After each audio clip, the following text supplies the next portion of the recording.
ಈ ರೇಂಜ್ ಇವ್ರು ತಿರ್ಸ್ಬೇಕಂತೇಳಿ ಇವ್ರು ಏನು ಮಾಡ್ತಾರೆ, ಆ ಚಂದಪ್ಪನ ತಮ್ಮ ಇವ ಯಾರು ಬಸವರಾಜ, ಅವರೆಲ್ಲ ಒಂದು ವಾತಾವರಣದಾಗ ಇರ್ತಾರೆ. ಅವನಿಗೆ ಭಯ, ಅವನಿಗೆ ಇನ್ನು ಇದು ಮಾಡಿದ್ರೆ ಇವ್ರು ನಾನು ಹೊಡಿತಾರೆ ಅಂತೇಳಿ ಅವೇನು ಮಾಡ್ತಾನೆ ಅವಾಗ ಅಲ್ಲಿ ಬೊಮ್ಮನಹಳ್ಳಿ ಒಳಗೆ ಯಾರು ಚಂದಪ್ಪನ ತಮ್ಮ ಬಸವರಾಜ್ ಇರ್ತಾನಲ್ಲಿ.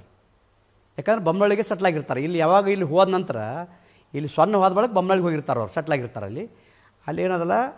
ಅವ ಬಸವರಾಜ್ ಹೆಂಗಪ್ಪ ಅಂದ್ರೆ ಅವ ಅಂಬೇಡ್ಕರ್ದ ಅಗದಿ ದಿನಾದ್ರೂ ಅವ್ರು 1-2 ಸಲ ನೆನೆಸಲ ಇದು ಮಾಡ್ತಿಲ್ಲ, ಅಷ್ಟು ಭಯ ಒಂದು. ಅಂದ್ರೆ ಅಷ್ಟು ಅವ್ರದ್ದು ಆರಾಧನೆ ಒಂದು. ಪ್ರತಿ ಸಲ ನಾವು ಭೇಟಿಯಾದಾಗ ನಾ ಪಂಚಾಯತಿ ಮೆಂಬರ್, ಅವಾಗ ಬೊಮ್ಮನಹಳ್ಳಿದ ಪಂಚಾಯತಿ ಮೆಂಬರ್ ಇದ್ದೆ ಅವಾಗ ಅವ್ರು ನಾನು ಬಂದು ಏನು ಹೇಳ್ತಿದ್ದ, ಸರ್ ನಮ್ಗೆ ಒಂದು ಇಲ್ಲಿ ಬೊಮ್ಮನಹಳ್ಳಿ ಒಳಗೆ ನಾನು ಅಂಬೇಡ್ಕರ್ ಸರ್ಕಲ್ ಮಾಡ್ತೀನಿ ನಾ ಅಂತ. ಮಾಡಪ್ಪ ಹೇಳ್ತಿದ್ದು. ಅದು ಅಂಬೇಡ್ಕರ್ ಸರ್ಕಲ್ ಮಾಡ್ದ. ಅವ್ರು ಏನೇ ಫಂಕ್ಷನ್ ಮಾಡೋದು, ದೊಡ್ಡ ಪ್ರಮಾಣದಾಗ ಒಂದು ಫಂಕ್ಷನ್ ಮಾಡೋದು, ಅಷ್ಟೇ ಅವ ಹೆಂಗಿದ್ನಪ್ಪ ಅಂದ್ರೆ ಬಸವವ ಒಂದು ಅಡಿಕೆ ಚೂರು ಹಾಕ್ತಿಲ್ಲ ಅವ. ಸೇಮ್ ಅವ್ರ ಅಣ್ಣಂಗೆ ಚಂದಪ್ಪನಿಗೆ ಒಂದು ಬಸವರಾಜ್ ಇದ್ದವ. ಅವಾಗ ಏನು ಮಾಡ್ತಾನವ, ಮುಂದೆ ತನ್ನಾಟಕ ಮಾಡ್ಕೊಂಡು ಅಲ್ಲಿ ಎಲ್ಲೇ ಒಂದು ಏನೋ ಒಂದು ಘಟನೆ ಆಗಿರ್ತದೆ, ಅದಕ್ಕೆ ಹೋಗಿ ಬಂದು ಮನ್ಯಾಗ ಜಳಕ ಮಾಡಿ ಅವ್ನು ಸಂಜೆ ಕೇಳಿದ್ರೆ ಅಂಬೇಡ್ಕರ್ ಅಲ್ಲಿ ಕಟ್ಟಿಗೆ ಬಂದು ಕುಂದ್ರೋದು ಒಂದು ರೂಢಿ ಅವಾಗ ಹಳ್ಳಿ ಒಳಗೆ. ಅವಾಗ ಜಳಕ ಮಾಡಿ ಬಂದು ಸಂಜೆ ಕಡೆ ಕಟ್ಟಿ ಮ್ಯಾಗ ಹೋಗಿ ಕೂಡ್ತಾನೆ. ಅವಾಗ ಗೊತ್ತಿವ್ರಿಗೆ ಈ ಏನು ಮಾಡ್ತಾನೆ, ಇವ್ರು ಎಷ್ಟೊತ್ತಿದ್ರು ಸಂಜೆ ಕಡೆ ಅವ ಕಟ್ಟಿ ಮ್ಯಾಗ ಕೂಡ್ತಾನೆ, ಅಲ್ಲಿ ಅಂಬೇಡ್ಕರ್ ಸರ್ಕಲ್ದಾಗ ಕಟ್ಟಿ ಮ್ಯಾಗ ಕೂಡ್ತಾನಂತ ಇವರು ಇನ್ಫಾರ್ಮೇಷನ್ ತೊಗೊಂಡಿರ್ತಾರೆ. ಆ ಟೈಮ್ದಾಗ ಏನು ಮಾಡ್ತಾರೆ, ಅವ ಎಲ್ಲ ಬಸವರಾಜ್ ಹೆಂಗಿದ್ದವ, ಇಷ್ಟು ಹುಷಾರಿದ್ದವ, ಮೈತುಂಬ ಕಣ್ಣವ. ಅಂದ್ರೆ ಮರುವಿಗೆ ಹೆಂಗೆ ಹಾಕ್ತಾರಲ್ಲ ಕಂಡ್ರೆ ಓಡಿಸೋದಾಗಂತ ಇದ್ರೊಳಗಂದ್ರೆ ಅವಾಗ ಏನು ಮಾಡ್ತಾರೆ, ಕಬ್ಬು ಕಡ್ಲಿಕ್ಕೆ ಎಲ್ಲ ಅವಾಗ ಏನು ಮಾಡಿರ್ತಾರೆ, ಮಹಾರಾಷ್ಟ್ರ ಬಂದಿರ್ತಾರೆ. ಅವರೆಲ್ಲ ಕಬ್ಬು ಕಡ್ದು ಏನು ಮಾಡ್ತಾರೆ, ಊರೊಳಗೆ ಬಂದು ಸಂತೆ ಮಾಡ್ಕೋತ ಏನು ಮಾಡ್ತಾರೆ, ಬೀಡಿ ಸಿಗರೇಟ್ ಸೋತ್ಕೋತ ಅವರು ಎಲ್ಲ ಕಟ್ಟಿ ಕೂತಿರ್ತಾರೆ. ಒಂದು 10-20 ಮಂದಿ ಎಲ್ಲ ಮಹಾರಾಷ್ಟ್ರದವರು ಕಬ್ಬು ಕಡೆಯವರು ಆ ಕಟ್ಟಿಗೆ ಬಂದು ಕೂತಿರ್ತಾರೆ.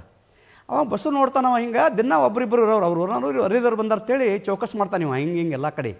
ಅವರೆಲ್ಲ ಕಬ್ಬು ಕಡೆ ಇರ್ತಾರೆ ಆ್ಯಕ್ಚುಲಿ.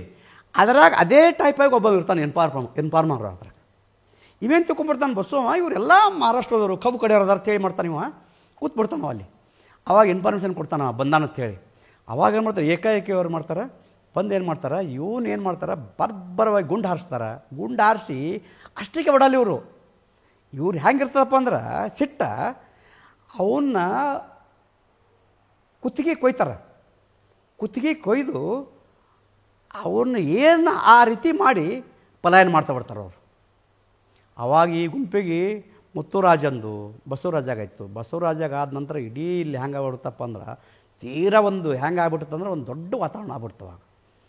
ಚಂದಪ್ಪನ ತಮ್ಮ ಹೊಡೆದ್ರಪ್ಪ, ಬಾಗಪ್ಪ ಹೊಡೆದ ಆ ಕೇಸ್ನಾಗ ಬಾಗಪ್ಪ ಎನ್ವೆಲ್ ಆಗ್ಯಾನ ಅಂಥೇಳಿ ಎಲ್ಲ ಕಡೆ ವಾತಾವರಣ ಆಗ್ಬಿಡ್ತು. ಕೇಸ್ನಾಗೂ ಇದಾಯಿತು. ಆ ಕೇಸ್ನಾಗ ಏನು ಮಾಡೋಕೋತು ಹೋದಾಗ ಅದೇ 2013 ಒಳಗೆ ಅದೇ ಬ್ಯಾಡಿಗಳದ ಎಲ್ಲಿ ಬಿಜಾಪುರ ಒಳಗೆ ಕಂಡಕ್ಟರ್ ಇರ್ತಾನವ, ಸುರೇಶ್ ಲಾಳ್ಸಂಗಿ ಅಂತ ಹೇಳಿ. ಅವ ಅಲ್ಲಿದ್ದಾಗ ಅವ್ರಿಗೆ ಏನು ಮಾಹಿತಿ ಏನೋ ಅವನಿಗೇನೋ ಆ ಡಿಸ್ಟ್ರಿಬ್ಯೂಟರ್ ಏನೋ ಅದನ್ನು ಅರ್ಥ ಆಗಲಿಲ್ಲ ನಮಗೆ, ಇವತ್ತಿನ ತನಕ ಅರ್ಥ ಇಲ್ಲ. ಇವ್ರದ್ದಾದ್ರೆ ಒಂದು ವೈಯಕ್ತಿಕ ಅವ್ರವ್ರದ್ದು ಕ್ಲಾಸಸ್ ಇತ್ತು. ಆದರೆ ಸುರೇಶ್ ಕಂಡಕ್ಟರ್ ಅವ ತನ್ನ ಪಾಡಿಗೆ ತಾನು ಬಿಜಾಪುರದಾಗಿದ್ದವ. ಆಗಿನ ಟೈಮ್ದಾಗ ಇವ್ ಬಾಗಪ್ಪ 2013 ಇದು ಆದ ನಂತರನೇ ಅಲ್ಲಿ ಬಿಜಾಪುರಕ್ಕೆ ಹೋಗಿ ಅವನ್ನ ಬರ್ಬರವಾಗಿ ಕೊಲೆ ಮಾಡ್ತಾರೆ ಅವನಿಗೆ. ಯಾರಿಗೆ? ಲಾಳ್ಸಂಗಿಗಾಯಿತು.